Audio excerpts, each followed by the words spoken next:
Hi, and welcome back to another episode of Leadership Lenses. We are thrilled to have with us today someone who brings a perspective from both sides of the ocean, Tamar Krieger Kalev, who is the executive director of the Tzemach David Foundation. Tzemach David Foundation, founded by David Majorman, which is currently putting in efforts really on both sides of the globe with a lot of exciting and some, I would say, challenging areas for Jewish education and Jewish educators. I don't want to steal any of the thunder. So Tamar, thank you so much for being with us. First, tell us a little bit about yourself, and then tell us a little bit about Tzemach David and what you guys are doing. Okay, well, Barry, it's so wonderful to be here. Thank you for inviting me. So I'm an educator at heart. I think I've wanted to be a teacher since I was 3. I taught in America for many years at Ma'ayanot and then at SAR. And then I was an assistant principal at Kohelet Yeshiva High School in Philly. And then I moved to Israel. When I moved to Israel, I sort of pivoted and I actually went in education in Europe. And I worked with schools in Europe and then David Magerman tapped me to run the Tzemach David Foundation. It was a Kohelet Foundation in America, but we rebranded it here. And basically, David asked this question of why are we making it easier for people to stay in America? Let's make it easier for people to come and see their future here in Israel. Okay, so the foundation moves, right? We've gone from Kohelet to Tzemach David. Yes. And that question, I think, is even that's already a challenging question, right? Why are we making it easier for people to stay in America? Noting that many, many of our listeners are in America and running American institutions. But this foundation says, wait a second, something's going on and maybe we need to think about the transition and what it means to make it easier for people to move to Israel. Exactly. And so when we started Tzemach David, and actually the first 8 months of the beginning of the foundation was just research. We wanted to understand the Israeli education system. We knew the American education system. I sort of knew the European education system, but we recognized we didn't understand the Israeli education system. And our initial pain point of the Tzemach David Foundation was that many people use the excuse of education for not making Aliyah. And our question was, and is what to do within the education system here in Israel is how can we make that not a pain point for people? How can that not be an excuse for people to come here? So people have to want to come here because they want to be here, but how can the education system be something that's easier for them to transition into? Amazing. So one major stream of the foundation, if I understand it correctly, really is working on the K-12 system in Israel with a specific eye towards what can that system do better for people moving in. And I think that's crucial work. But if I understand correctly, there's also a second stream of the foundation, which may be more directly relevant to educators and schools in America. 100%. So we actually launched the Tzemach David Foundation officially September 2023. October 2023, the world changed. And David, who was a funder of University of Pennsylvania, pulled his funding in a public letter, basically saying that America's showing us who America is. And he gave that gift to 5 institutions here in Israel, 4 universities and 1 college, so that students here would be able to integrate into Israeli universities in a different space. And that was the beginning of what we call now the future is calling, obviously calling to Israel, where we see that more students see themselves here in Israel. And this opens up for us Pandora's box of recognizing that there are so many challenges that exist, so many gaps, I should say, more than challenges. And how can we as a foundation sort of help minimize those challenges for people who are thinking about Israel as a destination for university and for higher education? So that's sort of been so now we have 11 projects in this space. Wow. Because we're looking at everyone has a different pathway for what it looks like to be here. And so we're trying to figure out, meet people where they are and give them the resources and support they need in order to come here if this is really what they want. Amazing. Amazing. And within those projects, I'd love for us to focus in on the approach and what you're doing that's relevant to Jewish day schools, high schools in North America. And obviously, David wrote something which I'm sure many, many people have seen, an apology to, on behalf of parents to children saying, we didn't prepare you. And in that sort of a challenge to day schools. And I know People had a variety of opinions and reactions to it. But I'm curious your take on it, because you are an educator by background and by training, and your foundation now in the Future is Calling is doing work with American Jewish day schools. So what does it mean for an American Jewish day school when you're saying, hey, the future is calling and it might be in Israel? Right. So I think it is a challenge, as you said, because I think it's a paradigm shift of what existed up to now. I think that's where David's apology letter was coming from, is that, our generation, we saw education sort of differently as a result of our, going to a Ivy League college or a four-year university would guarantee you a job and a future in being successful and happy. And that's what obviously every parent wants for their child. And now we're seeing that shift actually in America, where I think the Ivy League universities don't have that kind of same gravita. And I even see when I speak to college guidance counselors, and we'll talk about some of the projects we're doing right now, that many kids are now thinking about even vocational schools in a way that I didn't even see 5-10 years ago. Because just you're not guaranteed a job necessarily if you have a four-year degree. So I think there's been a real shift that's been happening in the States as well, where, and the wealthy people in the States, it used to be that you go to, let's say, Columbia Law, you'd get a job and you go to the best law firm. And that's not necessarily the same right now either. And I think that we have to recognize in the States even that there's this paradigm shift that's happening, and that especially October 7th, for many of these students, gave a real sense of purpose and meaning, that they're thinking about Israel now as a place where they feel really connected. I think they saw their Israeli peers, especially the students in their gap year during that time, fighting for something larger than themselves. I think that lit something in many of these students, and we're seeing a real trend in that direction.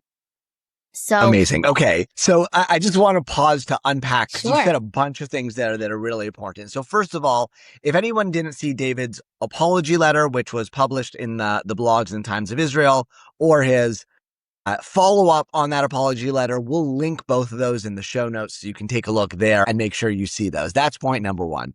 Point number two is there's a shift that you're noting, even within America, where the old, well, you know what? You go to a good college, you get a good job, you have a good life. That whole equation is being questioned. I don't want to overplay that, because I think sometimes when we talk about counter trends, we jump on the other bandwagon. And I know in many of the schools I'm working with, parents are still asking about the good universities. So it may be a little bit less Ivy Leagues, or they may have a preference for one Ivy over another, or it may just be finding another good college. So I don't want to totally overplay that, but I think there's definitely something there where the classic equation towards success in life that really was prevalent even 10, 15 years ago is not necessarily there the same way. And that's something that I know many American heads and principals are dealing with.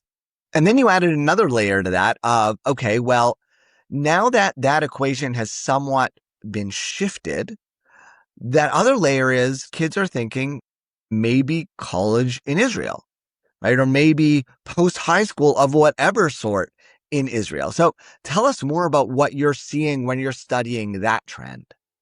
Amazing. So we're seeing mostly, I think there's a convergence of so many things that happened at once. And I guess this is where David was a visionary in terms of pulling his funding and giving it to these universities.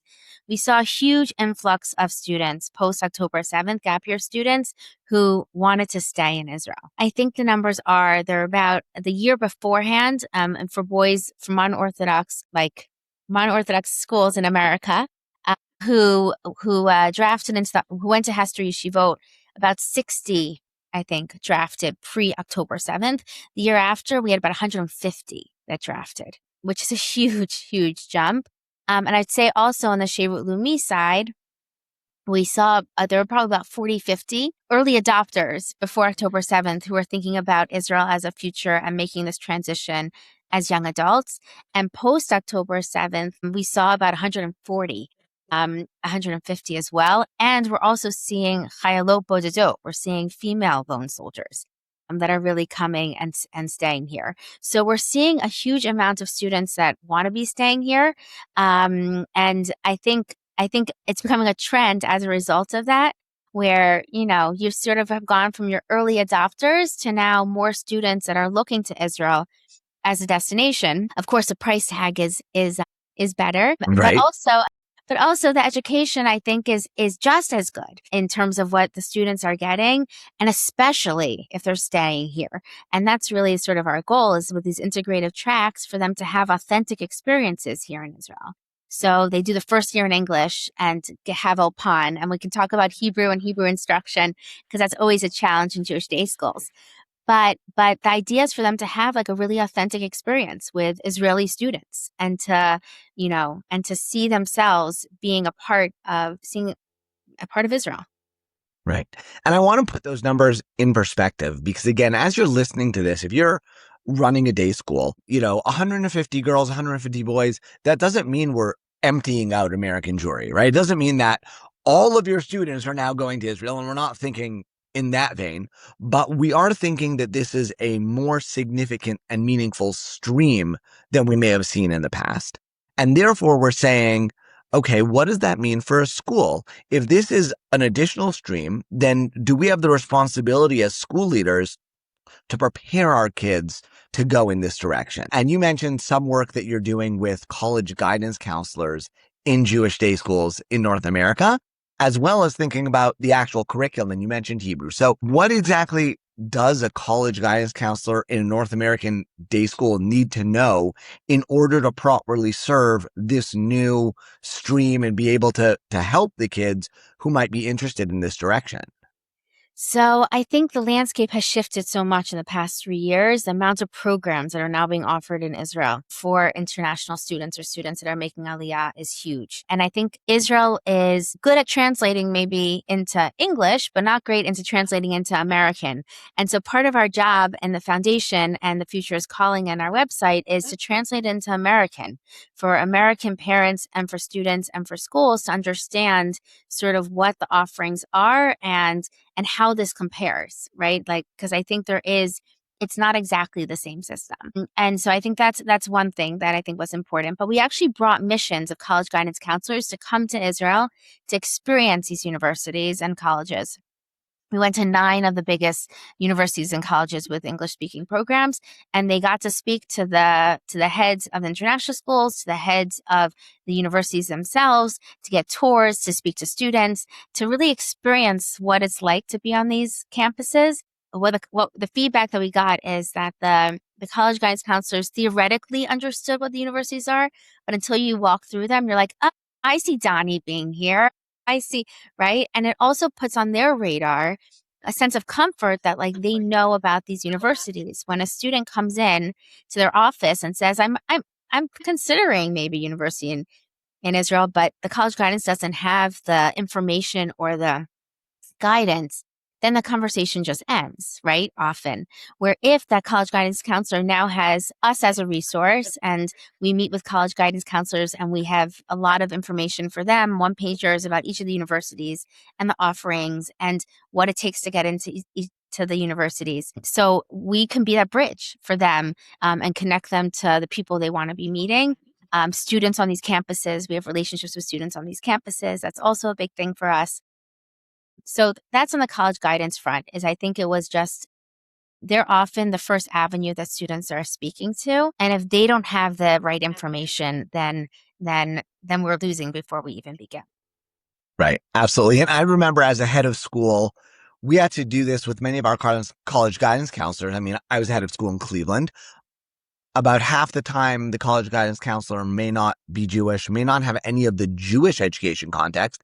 And so we would help guide them to what Jewish life on campus means and go visit this university and that university so you can actually see. But obviously, they could drive or maybe even take a domestic flight to most universities around the US. Coming to Israel is a little bit more difficult. So it's amazing that you're saying, look, let's do that, essentially that exact same thing, but for Israel. And it's not that you're saying to these guidance counselors, okay, now your job has been transformed to funnel all the graduates to Israel. It's saying you're going to have kids walking into your office that say, hey, what about university in Israel? And if you're a guidance counselor who's serving those kids, you should be able to respond and answer and have that information at your fingertips. Yes. And I have been hearing from the schools, that college guidance counselors that have been coming, that some of their mandates from the head of schools are, we want more kids to be going to Israel. Meaning, I do think there is a shift that's actually happening even within America, where people are seeing that, wait, our kids are really happy here. And this could be, we want our college guidance counselors to experience this. So yes, 100%. And I agree. I mean, as a general studies principal at Kohelet, like, college guidance was under my domain, and I saw that it was, the person running college guidance counselor was wonderful, but she didn't understand necessarily the Jewish landscape and what that looked like. Right. And so this gives them the ability to be able to give the right information to the right people. Amazing. Okay. So that's relatively non-threatening, I would say, from, a head of school or principal perspective. But for anyone who read David's apology letter, I would characterize that as slightly more challenging, right? Even perhaps very challenging, and saying, you guys in America, he's saying, you got to teach something different. You got to approach this differently. We need to think about changes in the curriculum, things along those lines. So I want to try and get your perspective on that. Again, as an educator, and I know, people had a variety of responses to and thoughts about that original piece. What do you and what does the Future is Calling initiative of Tzemach David say about what we need to be thinking about in terms of the curriculum within the North American Jewish day school and high school? Right. So it's interesting because I try to put myself, like, 10 years ago, back in when I was in America, back in my American, education hat, and say, what would have been my reaction to that letter, or how would I have read that letter as a result of, uh, of, of what's going on? And I don't think I would have fully understood it. I think that a big piece of it is being here and understanding that there's this paradigm shift that's happening. And so I just want to be honest about that, because I want people to I recognize that it's hard for educators, and when you're in your sort of ecosystem, to see sort of outside of it. And so I just want to start with that disclaimer, because I'm not sure I would have been 100% receptive to some of the things that I'm going to say now that I feel like are important. So Okay, so old Tamar might have been, resistant to what new Tamar is saying now, and that's a good way of framing it to start with. So jump in. Okay. So I think a big piece that I'm seeing, and I think this was a core value of mine even before, is that I think parents and schools want our students to be successful and happy. And we have to ask ourselves what the students are choosing in order to become that. And I see now that Israel is becoming a real place that students are seeing that. And the students that aren't seeing that, it's often because barriers that actually exist in their high school experience. For many of them in their gap years, when we speak to them, they've already done early admissions and have committed to an American university. Or the paradigm shift in their head of, like, going to an Israeli university is so foreign, because since they were in sixth grade, they were curating their resume in high school in order for them to go to the university that they wanted to go to and they wanted to be at. Right. And I think that whole culture is something that exists in America. And it's something that I know well. It's something that I went through myself. Right. And I understand it, but I think there's a switch now that's happening where many students are seeing themselves possibly being here. And as a result of this exposure to the idea, there are other options besides what you thought that you were going to be doing. And I think this is where David's apology letter hopefully opens up some people's minds. You always thought your kid was going to be going to that Ivy League or that 4-year university or whatever it was. Maybe there are other options for that, and to be open to that prospect that there are other options. And earlier on, being open to that sort of prospect, because when you are open earlier, that allows, I think, for different things that are valued in your high school education that are different than if you're coming, if you're on one side of the ocean or the other. Yeah, no. So I think that, level one of what you're saying is keep the options open. right? Don't do anything that blocks you off. And we know the early action, early decision, every version of that has its own requirements. And the way you look at your high school frame does that. And there, I want to acknowledge to begin with that there's a trade-off there, because the reason kids do early action, early decision is to get a better chance of getting in. And if you're saying, well, I'm not going to do that, then on some level, you may be risking, quote unquote, risking not getting into that particular university. Now, can you apply from the middle of your gap year? Certainly. Sometimes that's even better. But I want to acknowledge that there's one level of trade-off. And it sounds like you're about to go into other trade-offs. And I want to acknowledge in all this, there are trade-offs, right? It's not simple of just, hey, do something else. There might be a loss involved here as well. So if you're doing that and you're saying other values, what are those other values? What are those other things that might then take precedence? Okay. So first of all, I think that regarding the actually early decision, I asked the college guidance counselors how it looks for kids to actually apply in their gap year instead. And many of them actually say it helps the students.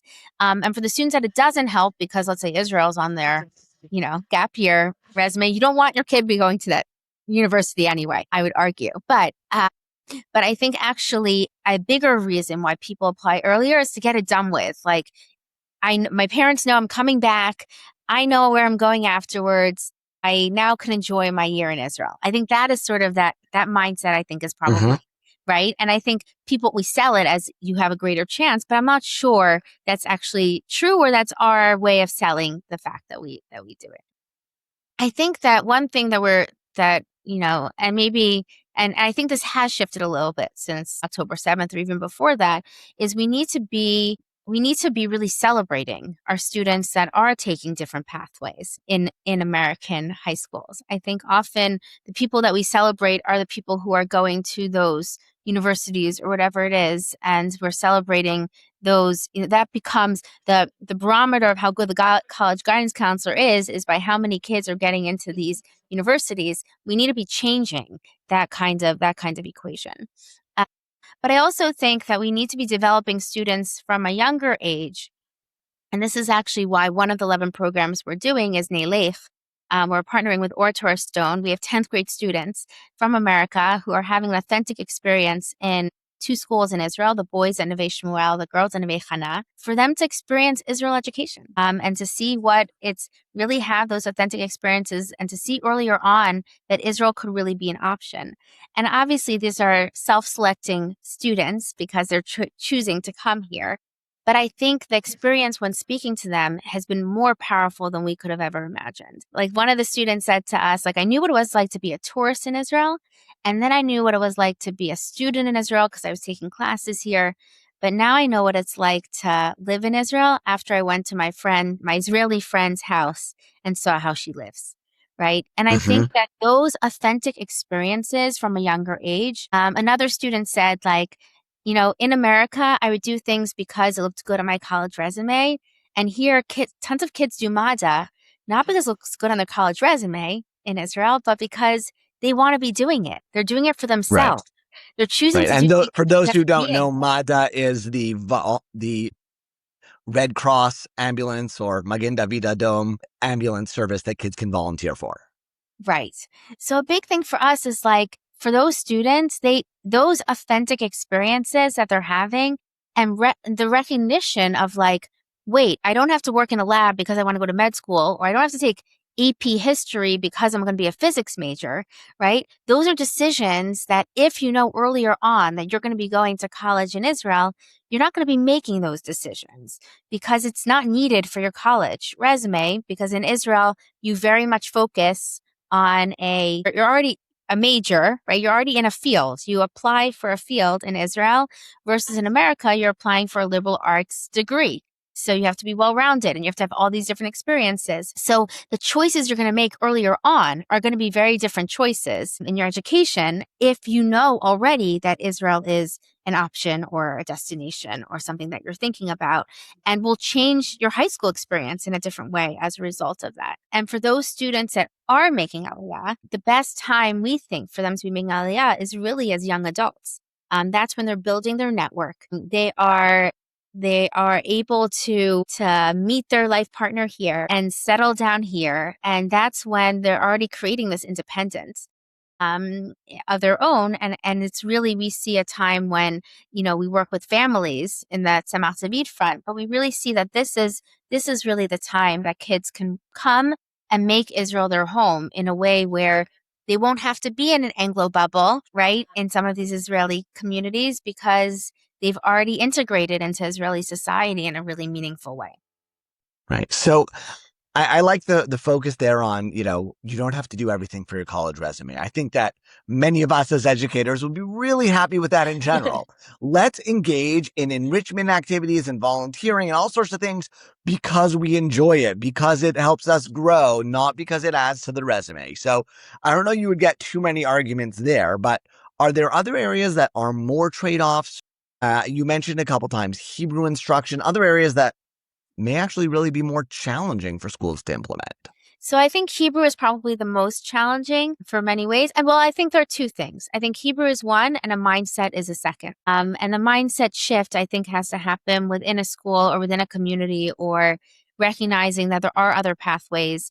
And when students want to be focusing in what we saw, actually, I'll go back to Hebrew in a second, but what we saw actually is that, kids in Israel, if they're going into the STEM subjects, the Israeli kids are ahead of the American kids when they come. When the American kids come here, they're like a year or 2 years behind. Because in the Israeli high schools, the programs are really focused on, let's say, your physics major on physics or whatever it is. So it's also not geared towards like a liberal arts degree, right? These kids are going to the army and not wasting time afterwards and getting a degree. And as a result of this, they're experts in their domain, but they're not necessarily, right?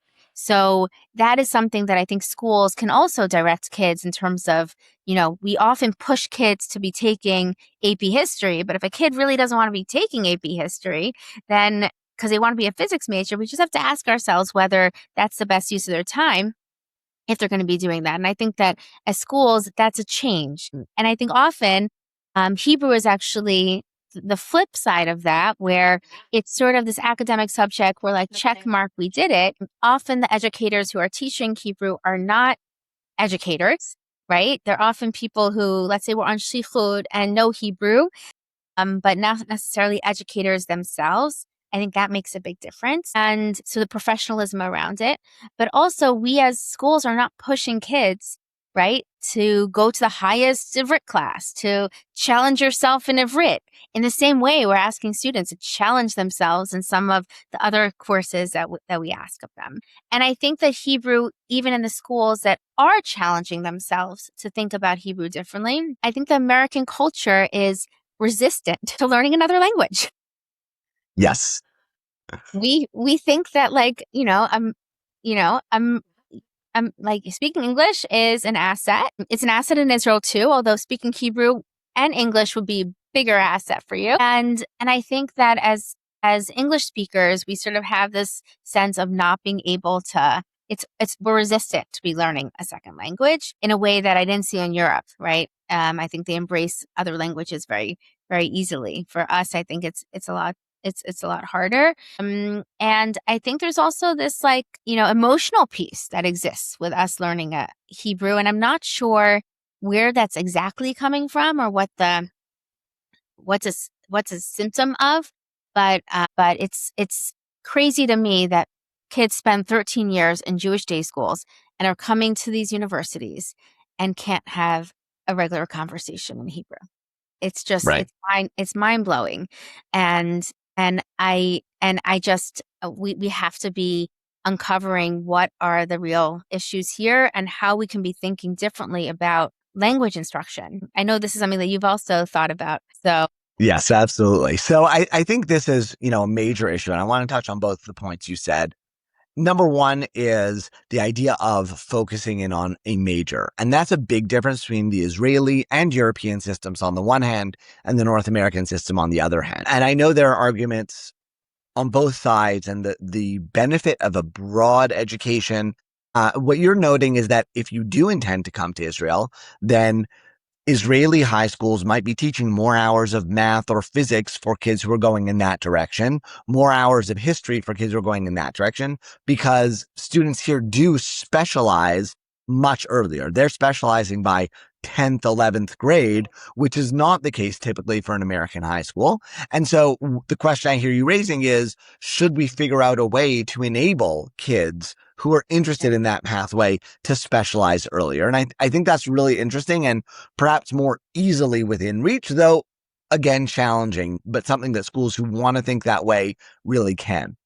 The Sure. Hebrew piece is something that we know, we've had decades of investment from Avichai, from multiple foundations, studies, camp studies, school studies. And yes, teaching Hebrew, particularly in high schools in America, is one of the most difficult things. I'm thankful personally. I grew up in Montreal, which was a multilingual city, and it made teaching Hebrew along with teaching French and English much easier. And I know that that's something that I benefited from. And the typical American student faces that challenge of tremendous cultural capital on the English side with the parallel challenge on teaching Hebrew. And what I hear you saying is not necessarily that, you have the answer. This has been looked at for a very long time, but I hear you saying the future is calling wants to renew the push and saying, well, we have to open this up again because we've tried. The fact that we haven't gotten there, I think for some of us means we're saying, okay, well, we're not going to get there. And you're saying, no, we need to maybe take a new, different look at this because it has to be something that we're doing better. 100%. And we know more immersive experiences, longer hours, all those pieces could be contributing to more students, professional development with teachers, meaning there could be many ways in which we're solving this. But I think there's also a cultural thing here and a shift that has to be happening as well, where students see this as an asset, especially I'd say actually with the younger students. We often see the language thing as not because they can't learn Hebrew, but because they're resistant. It's an emotional response. They're resistant to be learning Hebrew. And often it's because the decision wasn't theirs to come. It wasn't theirs, right, to be here, even if they were excited about it and onboarded in a way that was helpful. And some of our projects that we actually saw on the K through 12 front, where when we created communities for these kids, for these younger kids, with the parents also, the parents that integrate better have kids who integrate better. This isn't shocking, right? So I think a piece of it is this emotional response that we're not also targeting, that we have to be thinking about. So I think it's a more holistic piece of not just looking at Hebrew in Hebrew just as Hebrew, but as a larger question. Right. And I think that probably is the underlying theme that's run through everything we're saying here, which is essentially you're pushing schools towards a mindset shift. And again, not a mindset shift that every single one of your graduates is going to Israel, get the last one out the door and shut the lights, but a mindset shift that says there is a stream of kids that will likely go to Israel and they'll go soon. They're going to go perhaps straight out of 12th grade and not come back to America. And so how do we deal with that as educational leaders from a college guidance perspective, from an overall education and emphasis perspective, from a Hebrew perspective, all of which comes into this mindset shift, which sounds to me like the key argument that you're pushing forward here. Exactly. Well said. Amazing. So I really appreciate your time, Tamar. I know we've got a lot going on, so we're going to wrap up. But if people want to learn more, what's the best way for them to learn more? Is there a foundation website or something else that they can take a look at? Yeah, so thefutureiscalling.org, which has all these 11 projects in this space of things that we're doing. And you can reach out to us and we're happy to answer and be in touch. And then the Tzemach David Foundation, which is really our K through 12 work here in Israel. And the Futures Calling is an initiative of the foundation itself. Amazing. So thefutureiscalling.org. We'll put that in the show notes as well. And I really want to thank you, Tamar, for being with us. This is fascinating, really interesting work. And I would say challenging work as well that you're engaging in. No, thank you, Barry. It's so wonderful to be here. It's really a passion project. I feel like, you're lucky when something falls on your plate that you really love doing and love working with who you're working with. You're a really incredible team. If you reach out to us, you'll meet some of our team members as well, a really robust and excellent team. And David's really been a visionary and thought partner in all of this. So it's wonderful to be doing something that we love doing. Amazing. Amazing. And for those of you listening in America, first of all, thank you, Tamar, for doing this work. And on the other hand, recognizing that this is a challenge. And if I'm a principal or a head of school, I'm not always looking for one more challenge. But I would say that this challenge, like many of the things we raise here, is worth thinking about. And it doesn't mean transforming your school overnight, but it means noting that there may be this stream within your school that exists of students who are considering this. And as a school leader, we need to think about what element, maybe within the variety of things we've noted here, might be relevant and worth thinking about as you think about your upcoming school year. So think about it. Perhaps try something out, and then I would love to hear from you. Let me know how it goes. You can reach me, as always, Barry Kislowitz on LinkedIn, Leadership Lenses on Substack, or at our website, kislowitzconsulting.com.